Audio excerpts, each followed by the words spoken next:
Okay. That's sounding great over here. It's because I'm leaning towards the microphone.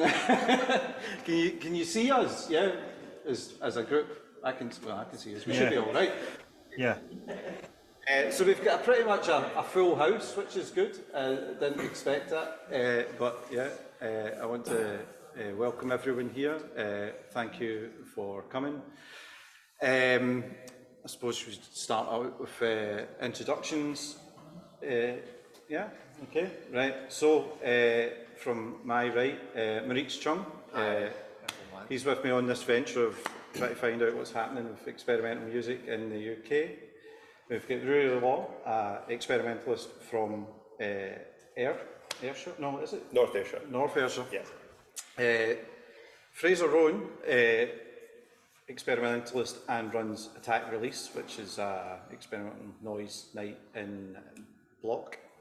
I keep on going to say Box, wrong venue and everything. We've got John McRitchie from the Lost Past Society. Yeah, that's it. I'm in a roll here. An experimentalist who's played for Attack Release, Wavetable, and 4-track nights. And Keny Drew of Jamp, KY-10, experimentalist, does a lot of pop-up art, and what else? Am I missing? And glass. Leg model and glass expert. And finally, Sonam Gray up on the telly here, or the projection, representing Wavetable, another experimental night in Edinburgh. Okay, so what am I doing this for, or what are we doing this for? It's a bit like, started out looking into this, just seeing what was about. A lot of the people that I've met have been on Instagram, and I don't know if that's the same for you guys, but that seems to be the biggest place that you can find experimental work. There are like a number of places, but they do seem to be city-based, particularly in the UK. So if you're out in like a rural area, like Ayrshire, and Paisley's not really rural, but there is very little, if anything, here for it. You're having to travel to city-based locations to have your work shown, or it's just going to be on Instagram. So I started looking at, you know, what the opportunities were, and you know, finding people and kind of mapping out where everyone is. It is UK-wide, but because, as I explained, there was a few issues with getting a venue. Some of the UK-based folk have contributed to the research. The research is online, and if any of these are experimentalists, I suggest you go and check that out and have your view. You know, they've contributed to this, so this is what the general kind of, where the results and where the information came from. They just couldn't make it today. When this is why the Zoom was set up. But yourself has made it up from Newcastle, did you say? That's it, you know, you could have been on here. Don't make you regret it. I know, that's it.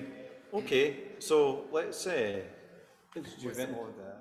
what's the order for? So we're going to play, who's playing first? John's playing first, then do you have a second if he's decided who's? Keny, then Frazer will finish us up. So we're going to have a little bit of chat, just discussing what's about, introducing people and what they do, and they'll tell you what they do.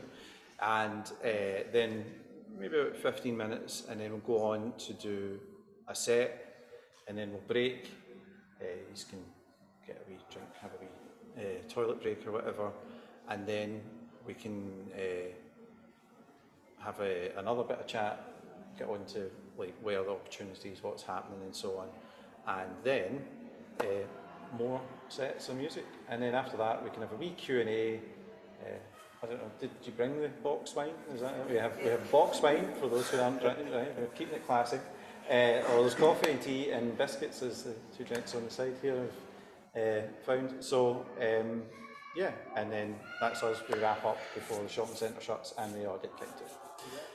Okay. I just want to say also a special thank you for British Art Network to fund us to do this project, and I think we're trying to keep this event quite relaxed, and just so if you have any question with the musicians, like you can just ask, and yeah, we're open to learning things as well. So Yeah, the more information that we can get for that, for this, helps build a bigger picture, especially if you make this kind of music.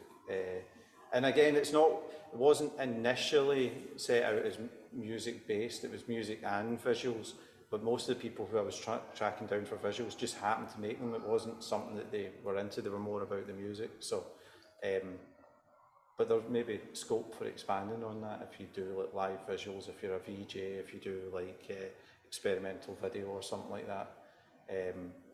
I would like to hear about you, because in the questionnaire it does ask you if you do music or visuals or both, and quite a lot of people do both now. So that's that. So shall we start with yourself, Frazer? Why not? Tell us about what you do. I'll see if I can get your slides on. Oh, that would be great. So from a music perspective, I run a club in Glasgow in block called Attack Release, and it's on a monthly basis. I'll just keep talking. So Block's quite an unusual venue. It's a restaurant during the day, and then it converts to a club. It's got live music on 7 days a week, or DJs. So you're either live music or DJs through to 7 in the morning, 3 in the morning, not 7, that'd just be mental. There we go, capacity of 187, so it's a pretty large place. Looks quite small though. So when I put on Attack Release, we usually have 3 artists that are experimental electronic artists, and 3 on. Everybody gets paid, which is really important. There's no tickets on the door, so you don't have to pay to get in. So it's a really accessible venue. It's quite a diverse audience that we get coming in. So I started it off and finding it a bit of a struggle to keep everything running. So I've now got a friend, Alan Bryden, who's goes by the Artist Gaming, and I think there's another thing below that.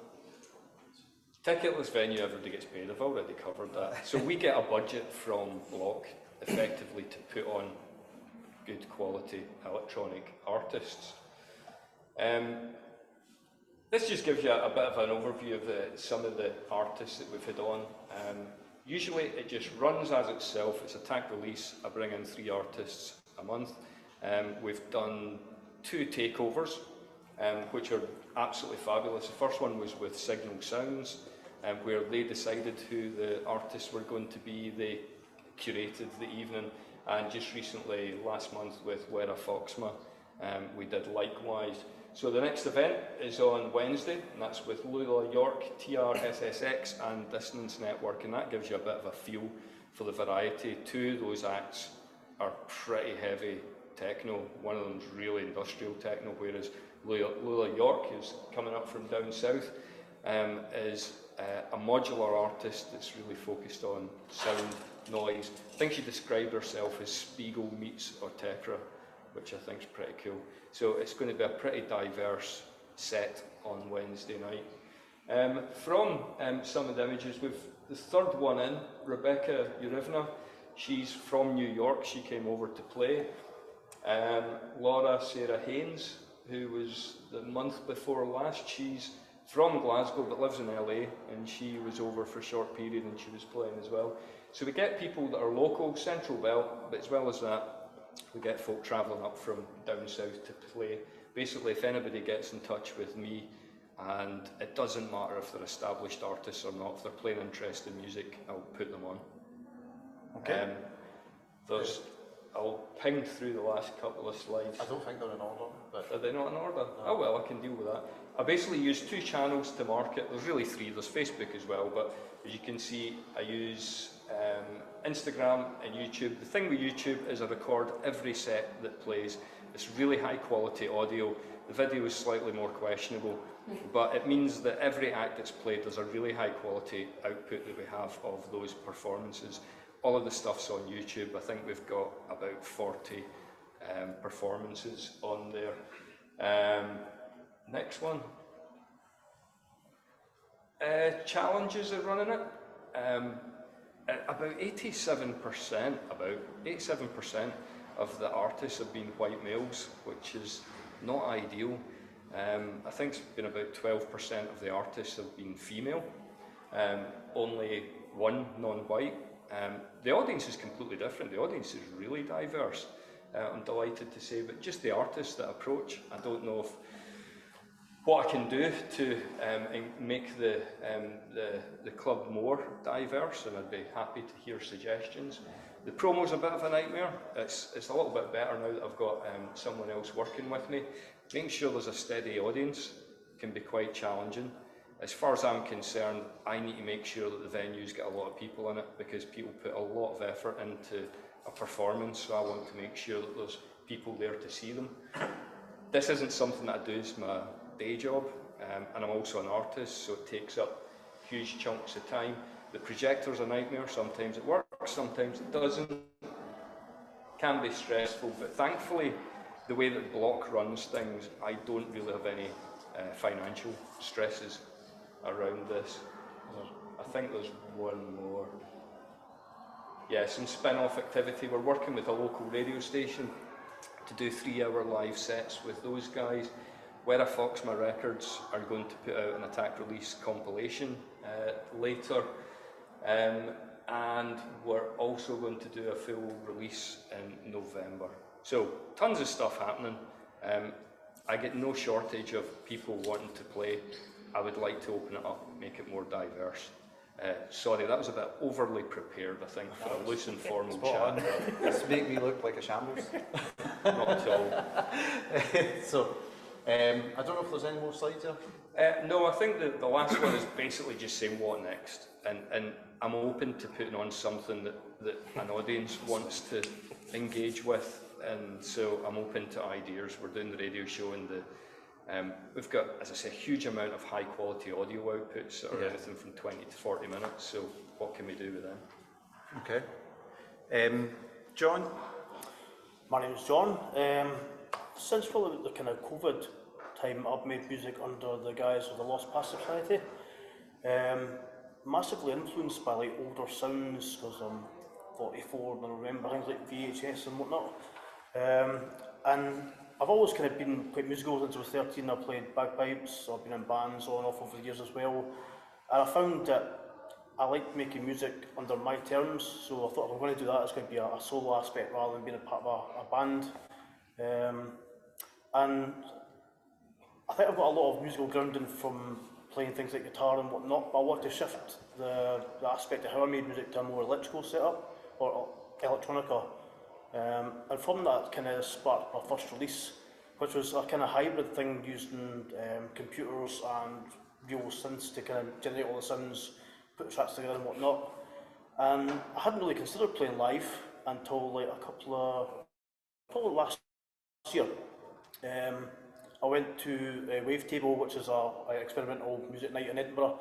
Was instantly hooked from night one, watching like 3 acts come on stage and play, and it was just like, wow, it was like an analogy being like the curtain being moved and the Wizard of Oz, like you could see something you weren't aware of beforehand.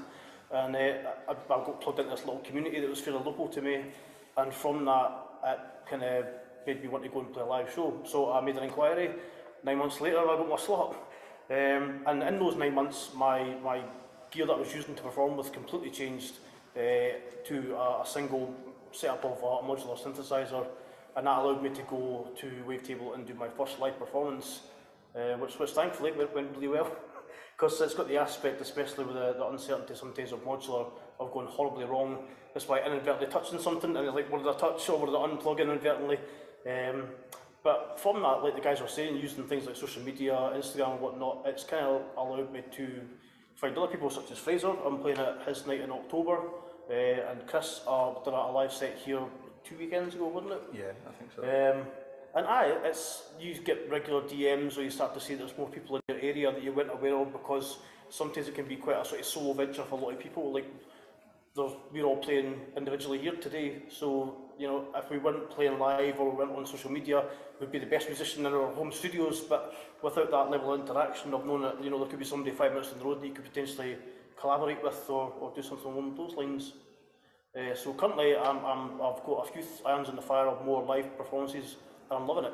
It's kind of making me think back to when I used to play in bands as a guitarist, but without all the sort of logistics of getting 4 or 5 people on a night, on a Tuesday when it's like let them down the rain at night and no one wants to go out and you're playing to 3 folk and a dog in a pub somewhere.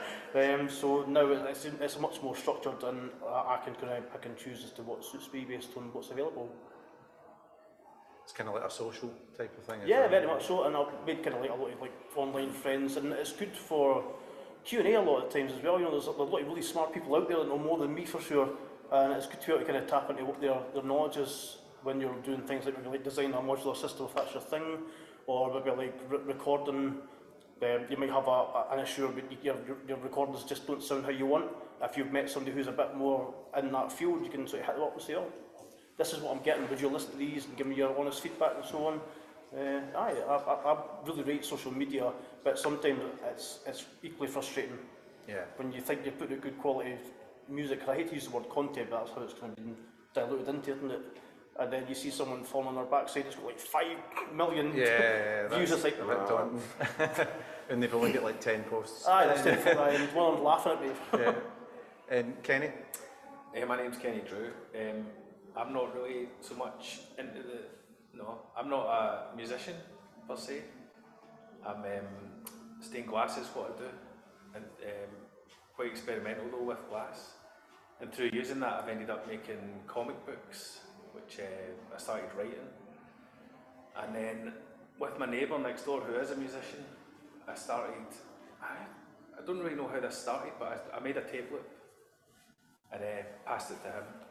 And he takes that tape loop and he does something else with it and then passes it back. And this was happening in lockdown.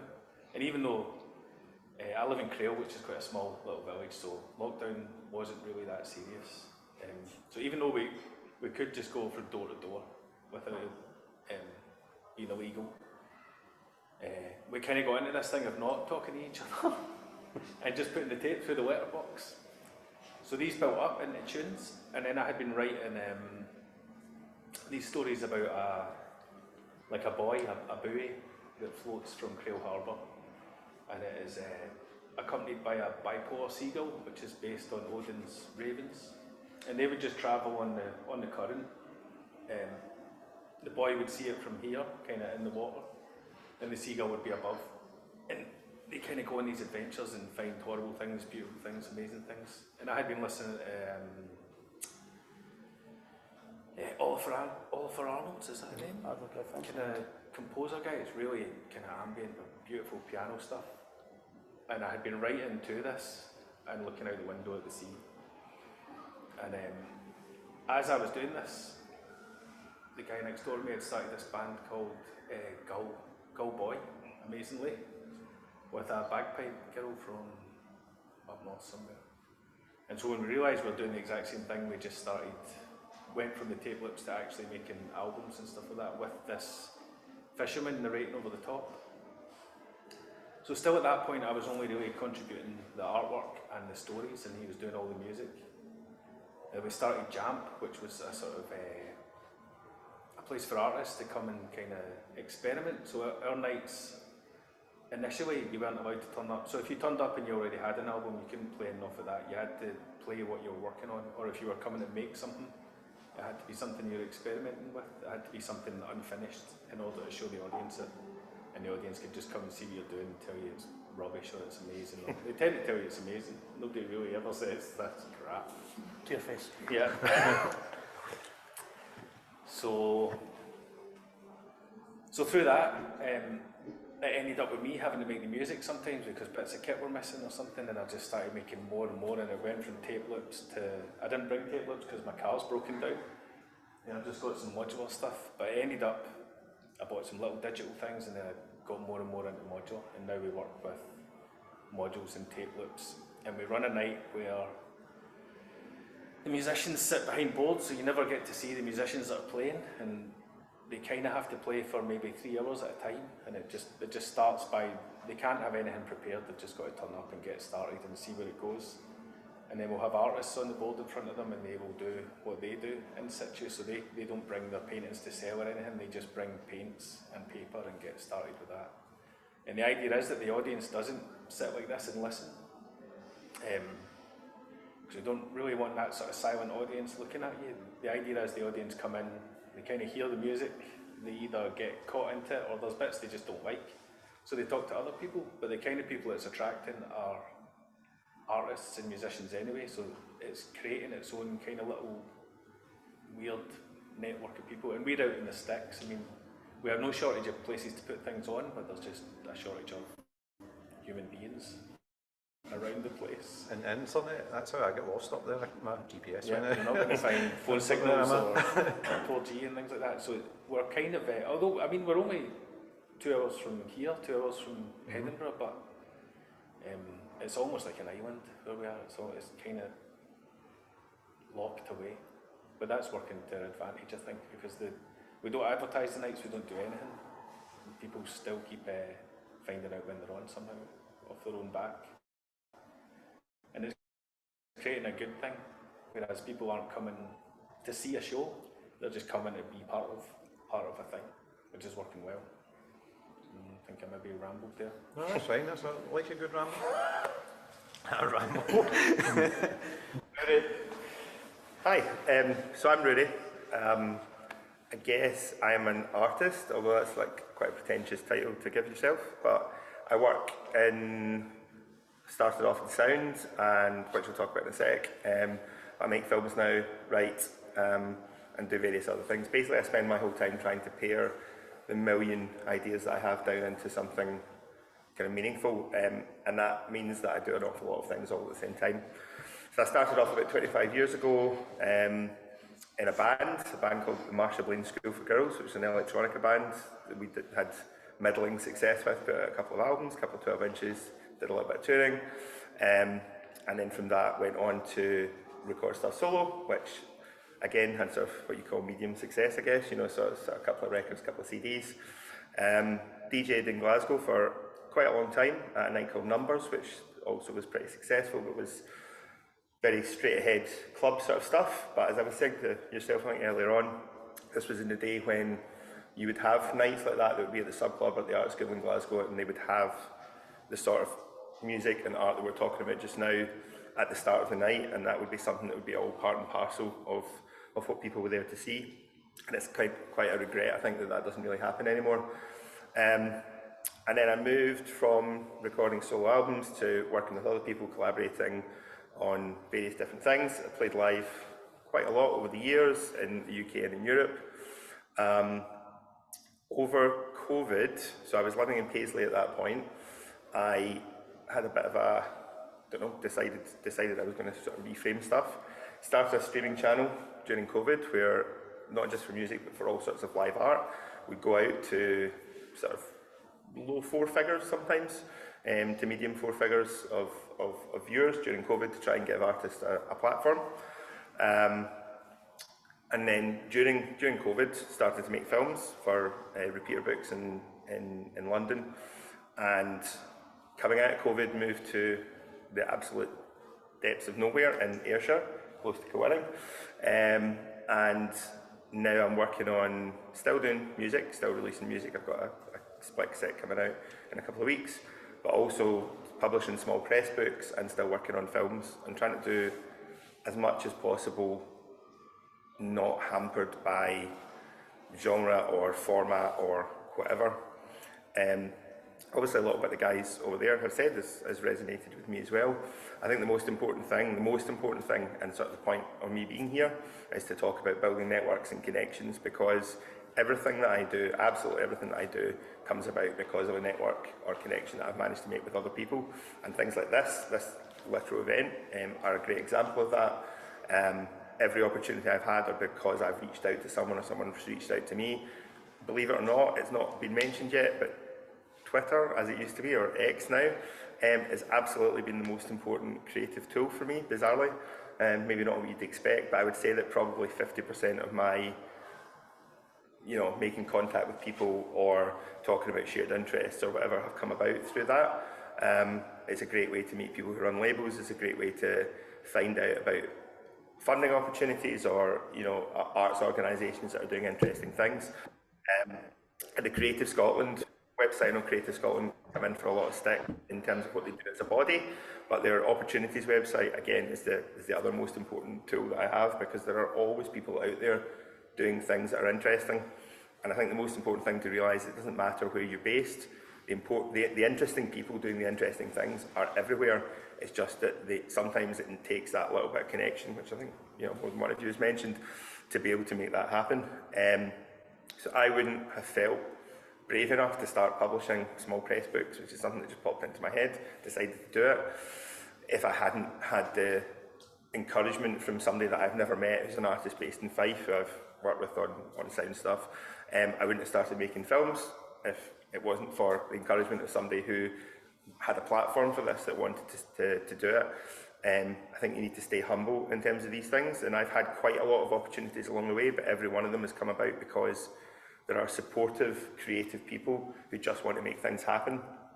And deciding what you think success looks like in this kind of field, in terms of anything that we're talking about, is the absolute most important thing. Because if you get into this sort of thing thinking that you will start to sell thousands of albums and do successful tours and all the rest of it, first of all, it's not going to happen, and second of all, that's potentially not what it is that you're actually looking for. You need the fulfilment of being able to express yourself in whatever way that is. And once I stopped caring about the fact that I've run a couple of labels, one of the labels we maybe sell 200 copies of something, another one we sell maybe 30 or 40 copies, that's 30 or 40 people that we're making a connection with, and that means something to them, as opposed to 1,000 people who pick something up because of a review that they read and then file the record at the back of the pile. So making these kind of micro connections and micro groupings, I think, is the most important thing that we can do. And things like your night, which kind of sprung up out of nowhere, in a city that is used to be really, really well known for supporting grassroots stuff like that, and absolutely is not anymore. That's the kind of thing, people who just are bloody minded and go ahead and just do it, they think we've got the inspiration or we've got the motivation, we're just going to go out and do it, regardless of whether the audience is 3 people, when you mentioned 3 people and a dog, right? Play to more 3 people and a dog than you can count. Or whether there is actually room to kind of develop that further. And even when I'm still fortunate enough to sometimes perform in London, or I've got friends down there, people that I used to do things with, that we still do it. And these are still micro groups of 50, 75, 80 people, 100 people. That's all that should really matter, because you're still managing to make that connection with people, and that's basically all that I'm about, I would say. Okay.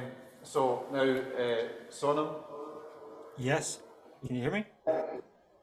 Yep, there's a bit of an echo, but I think that's just me. Right. Okay. Okay. Yeah, hi, my name's Sonam. I'm originally from Glasgow, but I'm based through in Edinburgh at the moment. And my background is pretty much came from sort of like studio engineering background, which then led to me restudying. When I left working in studios in London, then I went to retrain at university and focused on sound design and like film sound. And then from that, I moved across to America, where I spent most of like my career doing production sound, and also other things like post-production, some sound design and music videos. It was mainly independent based stuff, and some more mainstream commercials. And I was obviously, even from back in the day, I'd started making music, on like an Atari ST, before there was even like audio on PCs and stuff. So I was always around sort of like more of the sort of like dancier side of things, or the more down tempo. But given my focus on my career and stuff, I'd obviously been working in the box, and never really had the chance to like invest or go down like, say, the modular path, which I am now, because obviously I was sort of like had equipment for work over in the States, and I even had like a sort of 5.1 project studio in Brooklyn as well. So obviously this take a lot of upkeep as well, and obviously the cost of rent and stuff over there. But then finally, obviously, well, sadly, due to health sort of complications or issues that I've experienced in my life, I decided to sort of like hang up my sort of like boom pole, and I moved back to Scotland. And then from that money that I got from selling all like, you know, my equipment, I then decided that it was time for me to like go forward and make that sort of dream happen that I'd always wanted, which was getting into like hardware modular synths. And then so from that, being back here, as I'd started the path, then I met, you know, a good friend Ben Jones, who's obviously one of the other co-organizers for Wavetable. He's now also working for Instruo, who make modules in Glasgow. And we sort of like ran a couple of like nights to try and get people interested or to come and experience some modular stuff, but then things happened. There was COVID, then he started, you know, having like a family, so then that was like on the back burner. But then over COVID, we'd met, for instance, one of the guys that organizes it, Andrew Osler, who's real genius. He runs this company, modular company called Expert Sleepers, who make great sort of more digitally based modules, which also help facilitate connectivity to like, you know, a computer, for instance, for tracking, for recording purposes. So a lot of great stuff in there. And then we met him at a concert, another, you know, it was like a experimental or, you know, sound, you know, modular type event. And he introduced himself. He'd moved up to Edinburgh, and then over COVID, we got together in a pub and also introduced another guy, Simon Kirby, who's great sort of sound artist in his own right, who's, you know, done installations, machine drawing, like a lot of stuff, really talented guy, who actually also lectures. He's very talented at the university here. So then we're all sitting around and we realized that there wasn't kind of events going on in Edinburgh where there was like a sort of heavy focus, or even from the audience, on live electronics. It seems across the board from sometimes people had spoke to like guys that run record shops or DJs and things, how Edinburgh is always like a bit wishy-washy and getting like a following or a turnout to certain events that you're thrown down, like, you know, Ruaridh said about from the grassroots approach. So we just sort of thought, what kind of night would we want to put on or to go to and let other people experience, but also in a format that we could use that to collaborate together, to try out new ideas, something that, yeah, that would be fun for both the audience and, you know, us. And so finally we settled on a small gallery space in centre Edinburgh, and it only holds about, you know, 45 seats. So it's very intimate. And you know, we obviously initially started out advertising, but even now, you know, we've only been running it really for about a couple of years. And from that, like now, we never have to advertise, you know, like literally, you know, now we can actually in advance book up till like the end of, you know, this year and into next. So all the Wavetable events are up there and who's performing for the most part.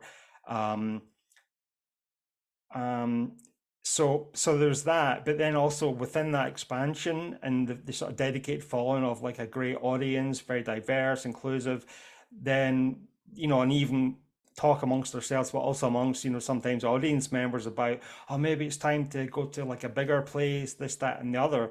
But then I think the special part about Wavetable is that whole sort of like front room feeling where you're right, literally, you could almost like touch the artist performing in front of you.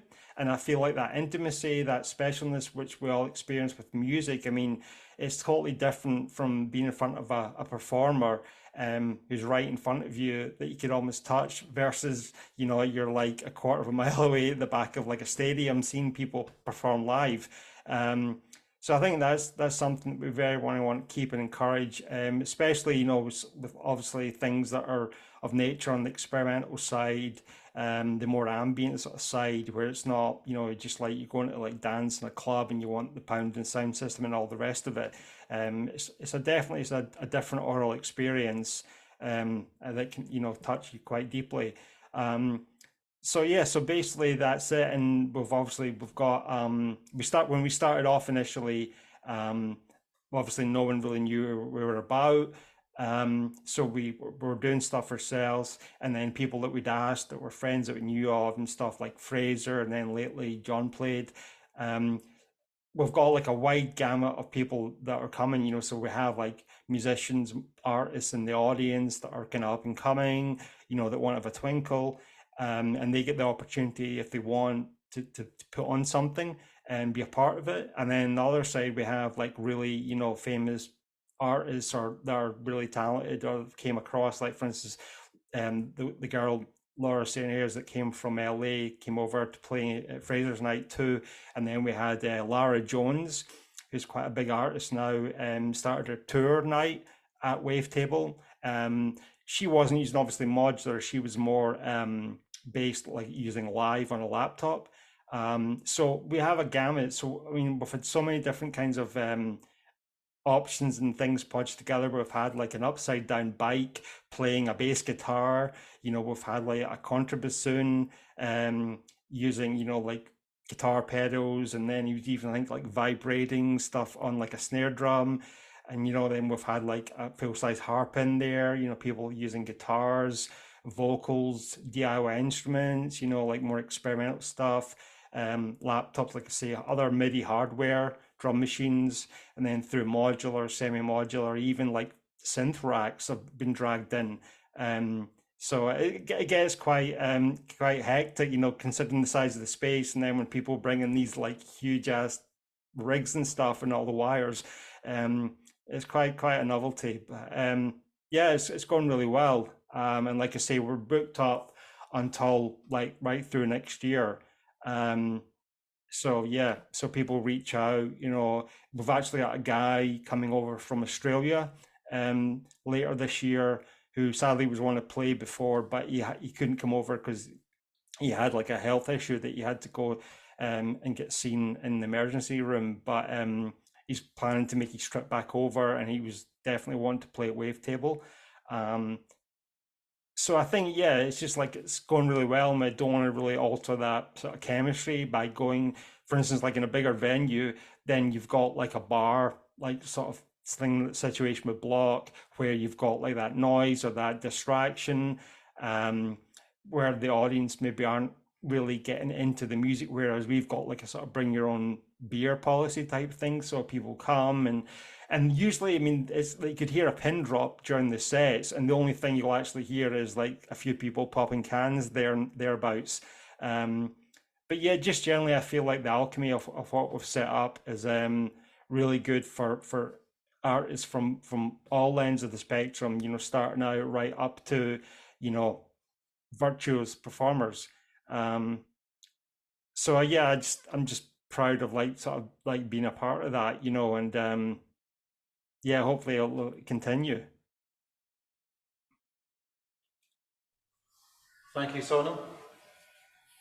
If I can just back up what Sonam was saying, because there's a few artists that have played Wavetable that have then contacted me and said like Oz or Sonam have suggested that they come over, and I do have to explain, you're playing in a gallery where you can literally hear a pin drop. The time that I played there, it was absolute silence. You had 40 people gripped and everything that you were playing. John, you were in the same position. But then you go into Block and it's unticketed, so you've got folk that are at the bar that are absolutely, Sonam was saying, that are not quite as interested in the music. So I always say to them, right, you need to bring the levels up a bit, energy up a bit, because it's going to be pretty noisy. I'd noticed a guy had just started talking into a steak. He looked like Steak Wednesday. He was like that, and then the subs kicked in, and it was like, oh right, okay. Steak Wednesday, an attack release, it's legendary. Yeah, I was actually gutted because I already had my dinner and I wanted the steaks. Okay, so thank you guys. That's us kind of laid out what everyone is doing and so on, and so we'll put the first set on. So that's yourself. So you ready to go up there? Are you all plugged in? I think so, yeah. Right, good. Okay, so John's created a piece purely for this, is using his mini rig that is half of what he usually uses. It's probably an eighth of what he usually uses. I know, that's it.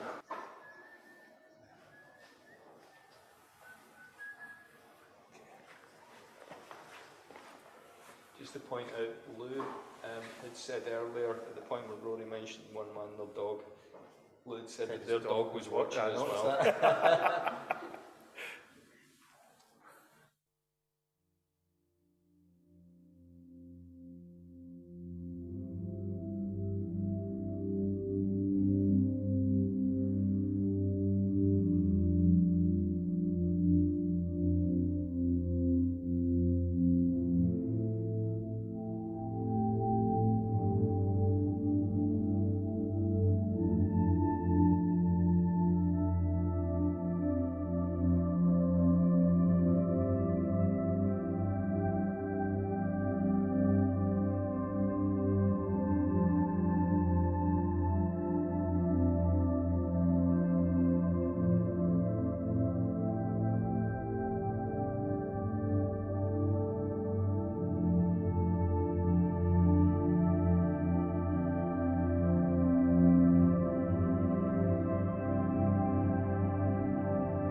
can kill the sound. No, that seems to be it.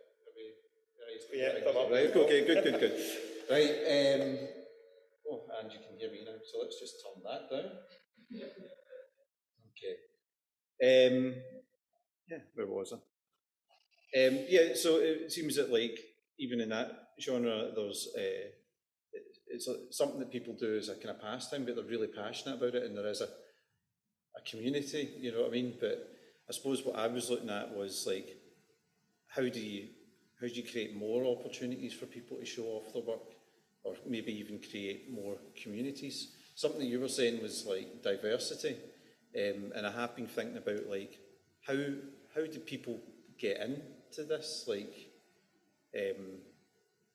now, looking at the modular stuff, and we were talking about it there, it is quite expensive, but some of the people that have come and done set for 4-track nights, it's been basically an effects pedal, maybe, like, I think Ryan Denham has like an MPC, I think it is, and his phone, and he does amazing stuff with that as well. So you don't, I'm not saying that you can't go down that, but you don't, to do experimental music, you don't need this. I think your imagination is the biggest key, to be honest with you. Yeah. You know, as we were discussing, you think for use like record vocals to what you've got now, and it's like a sort of, for some folk, it's like a journey to sort of dip into one medium. If you can see like a way to expand, then maybe you expand up to like a different setup or whatever. But I don't think gear's always the be all and end all. Yeah, no, I think you're quite right. Look back decades at the amazing albums that's been made by, like, where folk have looked down at their nose these days on, we're using that guitar pedal because it's a boss. Yeah. It's not a boutique thing, you know. There's amazing albums that's been cut that are world standard, and we're using that's because all there was at the time. You know? Yeah. Well, some of the first stuff that I'd heard, it was just someone with a guitar and an effects pedal, and they were just making, like, really long drones and noises like that. I suppose it's like, do you think maybe people see that and are maybe like, I don't know how to get into it, or because it does seem that this is like a kind of dark art for people. It's something they don't really tell any people. We don't discuss it. Aye, that's it. It's like Fight Club, you know. it's like you don't talk about Noise Club or whatever it is, you know. It's like a few folk have been interested in playing attack release, but they've said, I don't play modular though. And I'm always saying it doesn't matter. It's about what you're creating. It doesn't matter what you're using to do that. I don't suppose we'd be too keen on somebody just standing with a laptop, but to be honest, we've had that as well, and it's just creating really interesting music that we haven't heard or can't hear anywhere else. It's more about that as far as I'm concerned. Yeah. Before I got into modular, I was using a guitar. Before synths, I was using a guitar and an EBO and a few effects pedals, and it didn't sound like a guitar because I can't play guitar. I've been playing it for years, but I just can't play the thing. So for me, just on my knees were set pedals, and then the pedals come up onto the desk, and I was working the EBO, and then started pulling in synths bit by bit. But I felt that for me there was still a degree of dissatisfaction of having to do all that, but not creating enough and not being able to create a fuller sound. Ended up doing Ableton for a little while, and then it was when I hit upon modular, I realised that this is the thing for me. But there's other people I know that have gone down the modular route, and they've not just dipped their toe, they've been up to their knees in it and went, nah, absolutely not, and sold everything out. So it's exactly as John said, it's not so much about the gear you're using, it's finding the gear that makes you click and makes you produce. It's something that creates a workflow that's right for you. It doesn't have to be, modular. Something that gives you an emotional connection. So obviously, I agree with you 100%. I think that what we have to realise though is that a lot of people who come together because they are discussing their gear, or they're brought together by nights that will use principally the similar kinds of gear or that sort of thing. And there is a fear that maybe the gear does become the most important thing, and that people are buying expensive modules to collect them to, maybe not make the most creative music, but instead buying the things that other people are buying, etc. There's a fashion element to it as well, which I don't use modular gear at all. I believe that whatever idea you have, you should be able to express that in whatever way you want. And now, you know, computing power, be it literally on a computer or on other bits of kit, there's almost nothing that you can't achieve if you want to. If I want to, you know, create the sounds of ice floes melting, or if I want to take the sounds of people singing Sams and Lewis, or if I want to do this or that, then there's the ability to do all those things. So it's not necessarily a bad thing, because buying modules and talking about these things is what brings people together in the first place. And I'm sure everybody in this room, you know, has got into whatever creative thing they're doing because they have talked to other people about it, and because that's what brings it together. So getting the balance right between between thinking about the content of the music, which is exactly what Frazer just said, rather than what it's made with, but also acknowledging the fact that what it's made with is the thing that's bringing together people in the first place. Certainly, software I use, I've discussed it with people online, and that's led to me being able to do other things because of it. So it's there as almost like a gateway drug into getting involved in doing it, while then being self-aware enough to be able to leave behind the specifics of what it is you're using and thinking about what you're actually doing with it. Someday, when first record I put out years ago, it was the guys in Ruaridh in Glasgow that put it out, and one of the guys was sat in on one of our sort of recording sessions and said, take everything out, literally take everything out, take all the kit out and just leave it with the bass drum, or leave it with the snare, or leave it with this or that. And if you can do that and you can listen to that, then you know you're in the right track. Don't obsess around what it is that you're doing. Is the idea there at the root of it? And sometimes I strip that back even further and say, if you're listening to a piece of drone music, would that sound better with a room full of people singing it? Or, do you really need to have all the things that you have to try and make it?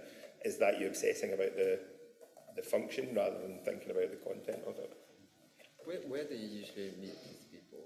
Like, I just feel like, because talk about diversity, the problem is maybe you already know someone in this circle, that's why you get to talk about, the skill, this knowledge, but I just feel like, do you think there's some people, maybe they don't know how to access to this network, or I don't know, like.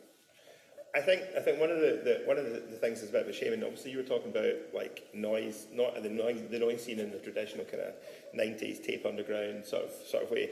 People were aware of the fact, because they would go to a gig and they would see somebody literally screaming into a microphone through a distortion pedal, and that was it. And so they thought, well, I can do that, and that's great. And that's great. So you had, 100 different people who screamed into a microphone, and not all of them were good, but they were all getting to express themselves. Now there is a stigma slightly attached, because pieces of equipment that people are using are getting more and more expensive again. And so it does seem a little bit inaccessible at times. I think trying to make sure that you're doing things as broadly as possible that can involve as many people as possible. When we were doing the online channel that we did during COVID, I would encourage people who had never done anything before in their lives, or people who did dance, that just wanted to literally set up a camera, like a phone or a camera in their living room and just do that, or find the most inexpensive way possible to still create. And that is a way to get around the diversity thing, because as well as diversity in terms of ethnic makeup or gender, we've also got the class aspect to it. And we can't escape the fact that the sort of music that we're talking about and that we're all into, there is a certain classist element to it. There's no doubt at all about that. There is a middle class, being able to afford the sort of equipment, being able to afford a laptop, being able to afford to travel, to come to events like this, etc., etc.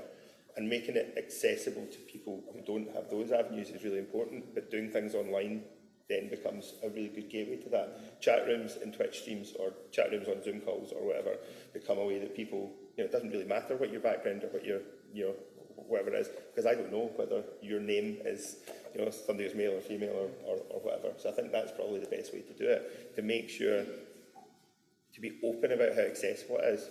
Running a record label and running a night, I suppose, back in the day, these were seen as being things that only special people got to do.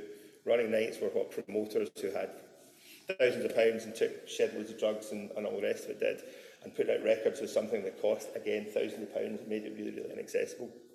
Opening that up as much as possible, releasing things in small numbers, releasing things that say, we will put something out that you send to us, we won't touch it, we'll just put it out. Making it accessible like that is still really, really important. And that is happening again. I think that went out of favour 5-10 years ago, and I think it is definitely now coming back to only selling 50 copies of something. If that's all that you want to sell, that's not something that you should be embarrassed about. That means, great, that's 50 people who are into what we're doing, and that definitely makes it makes people take more of a chance in spending a small amount of money and putting something out into the world, but it also means that, you know, somebody sitting at home will think, well, you know, if they're able to do that, then I'll do it too.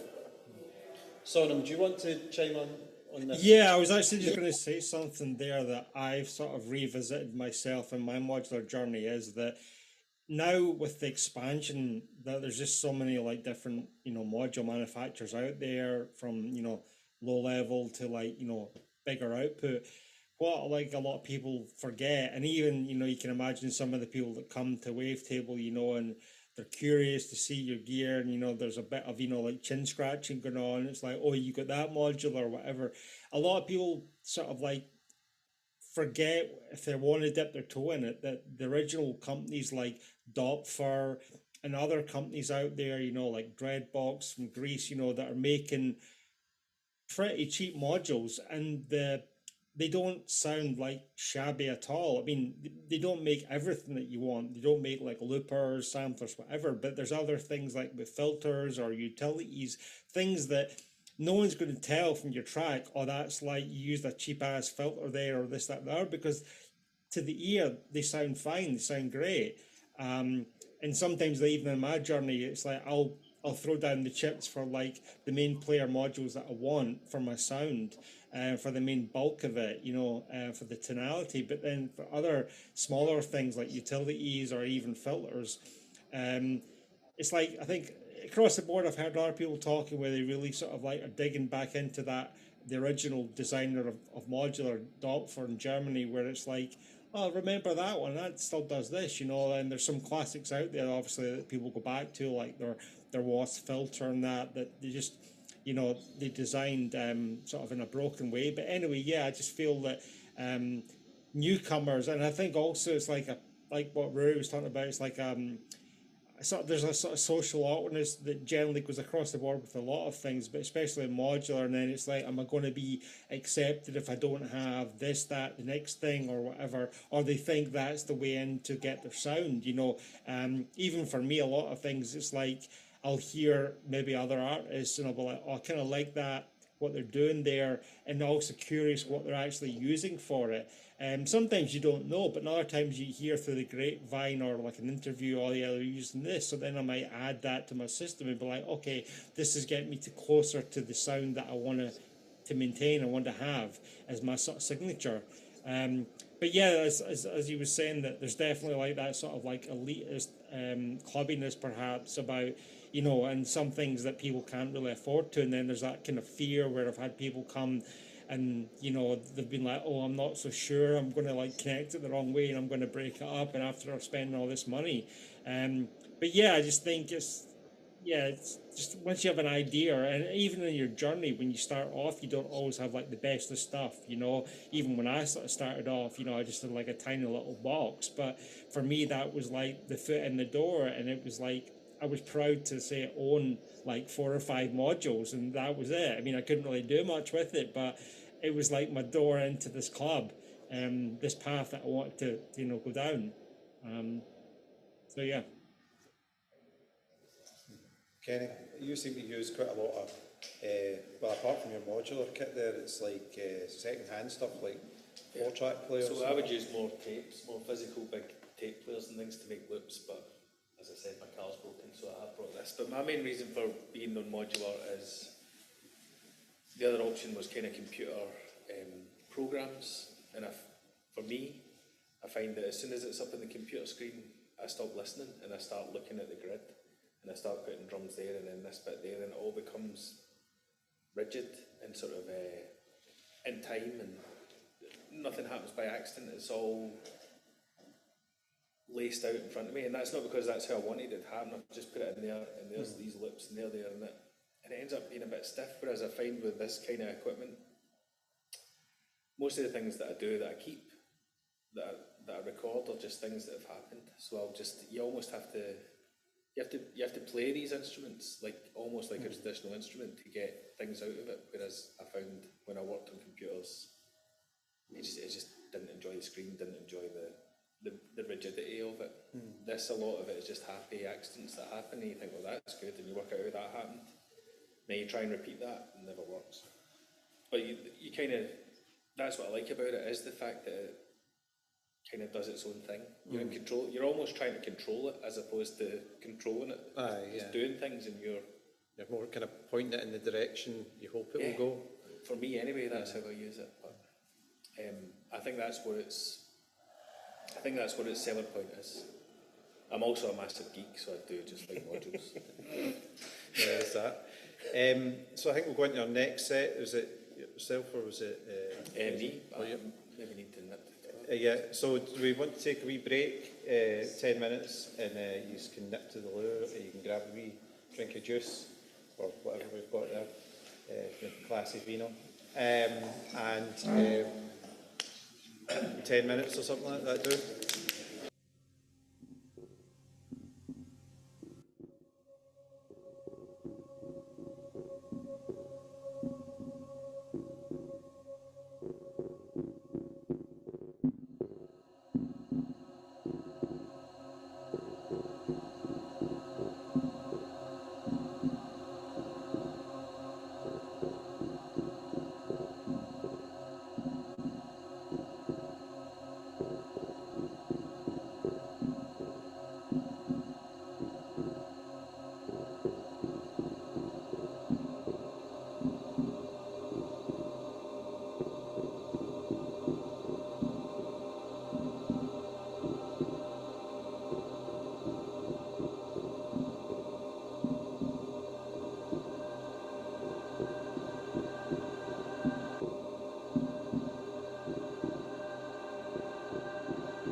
said had not reached the surface of the deep since he had sunk with Abella.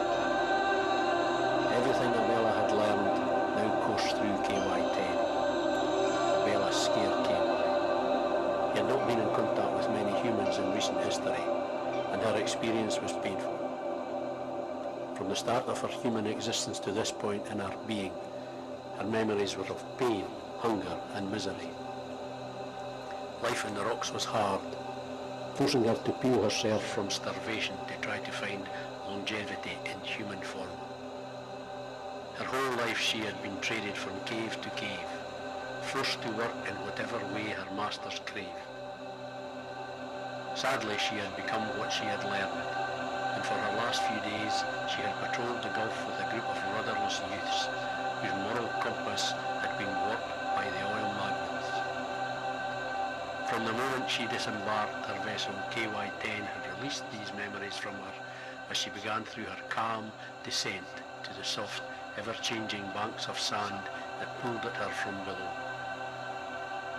Abella was due another chance. She was stronger and smarter than she had any right to be. This was a new beginning for her.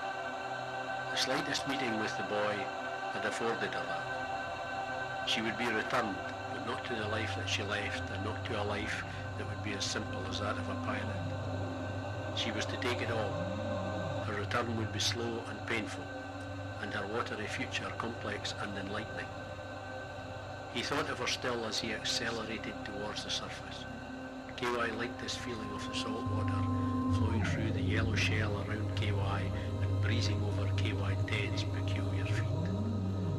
The head of the boy breached the surface, and for the first time in memory, the shoulders of the jacket popped up too, revealing more than he would have liked. As the torso rose up, it turned a deep red colour. What was this film of scarlet that surrounded him? It felt warm and alive. The red seemed to be thriving in this environment, yet there was a menace to it, a dark scarlet intent.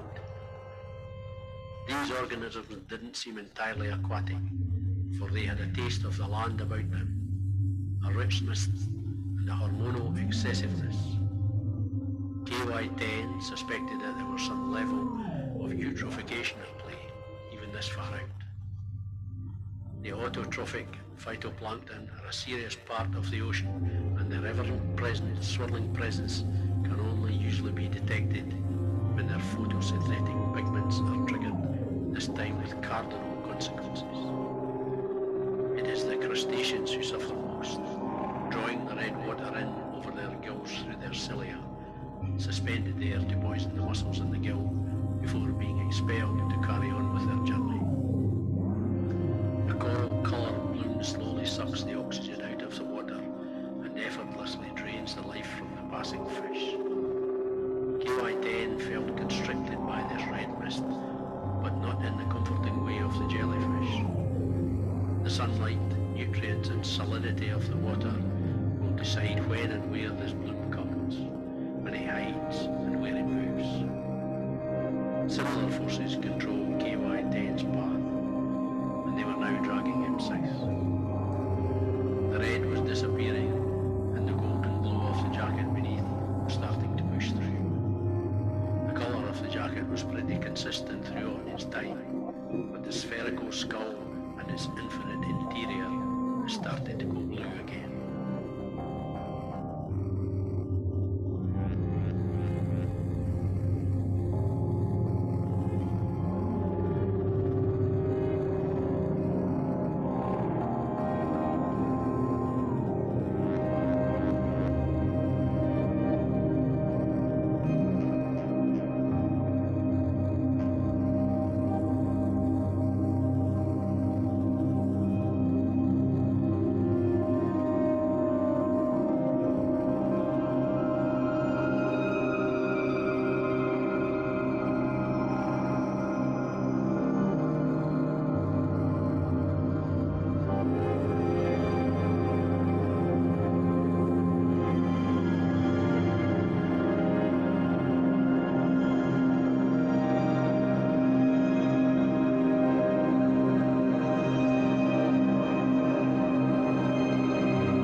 this vortex of never-changing aquamarine, KY-10 had not felt enough moisture above the sea as form a crust around the sun-blessed Pluto. There is a comfort in repetition. A broad circle above and upwards for the 100th time. The same bird? A frigate bird would never allow itself to swoop so low. Upwards on a rare warm current, down on the cooler one, in its own way as trapped as KY. Movement is slow, if anything, hard to tell when all is blue. The whole latitude, full of the bones of the thirsty, is an area of disquiet. Less movement than in other parts of the ocean, in which the bones of long-sunken horses are forced to just wait. For KY-10, movement was simply the frigate birds circling high above, ever spiraling and now beginning to drive a rusted cock of frustration deep within the boy's blue head. The water temperature feels far from tropical. A cold undercurrent, not quite enough to change the scenery. The boy's thoughts turned to Ruffin and their last encounter. There is a comfort in repetition, whilst awaiting the arrival of the prevailing westerlies. The magnesium white of rockets screaming for space only to explode vividly and noisily 100 feet up from the surface. The further KY-10's axis shifted from the vertical. The lucidity of these images intensified. The boom and crackle filling the empty circular space, leaving KY's feet trailing behind. The wind picked up. The frigate bird moved on. The all-too-real crackle of the radio was upon him. At the behest of the wind, all was on the move.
sit in my new throne as I am now, false pretense and Obstruction to understand.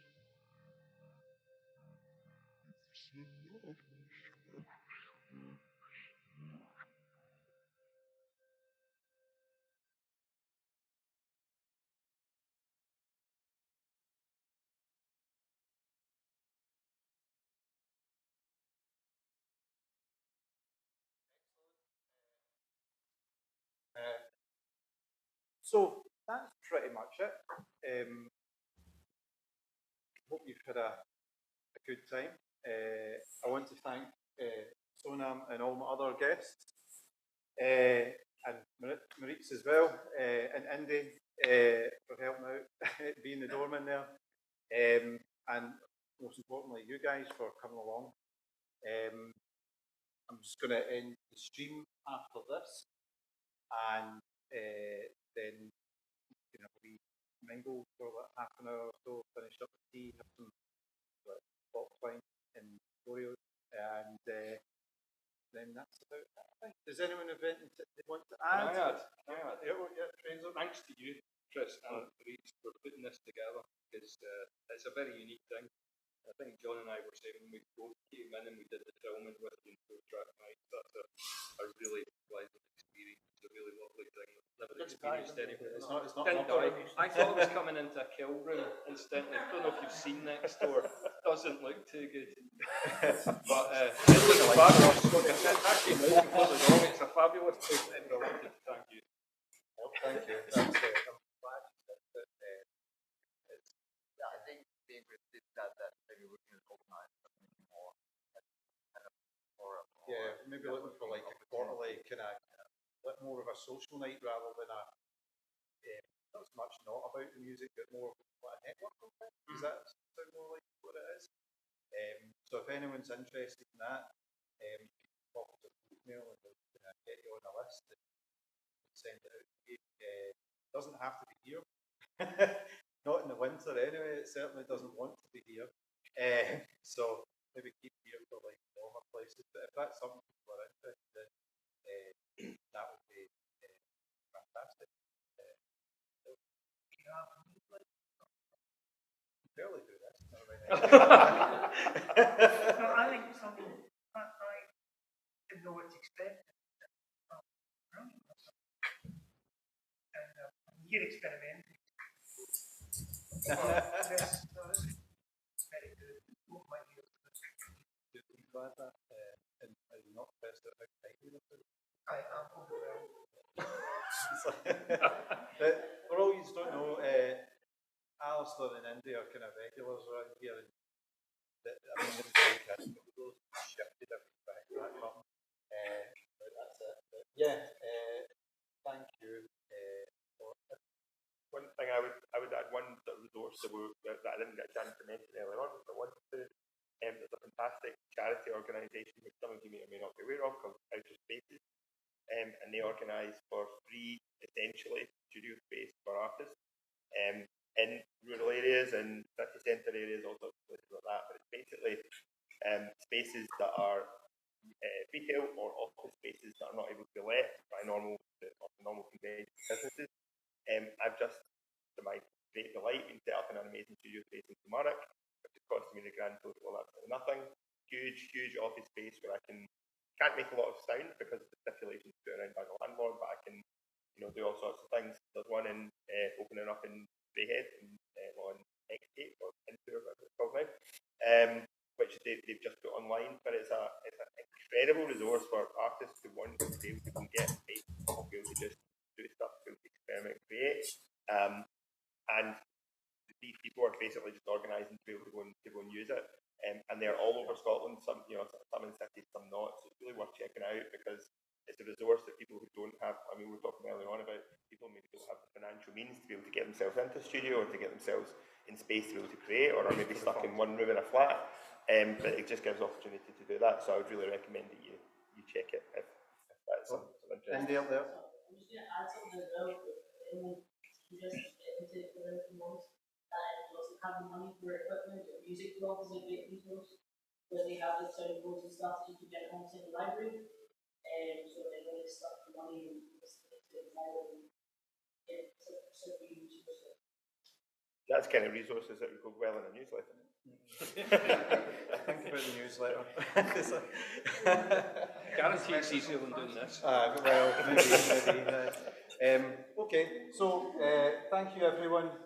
I'm going to cut off the live stream now and let you get about it. And maybe even, I don't know how long you guys got, but have a look at what the guys have got set up there for those that are interested. Again, this is specifically more like a modular setup that we've got going on here, but you know, that's, as we discussed, it's not the only way to get into this.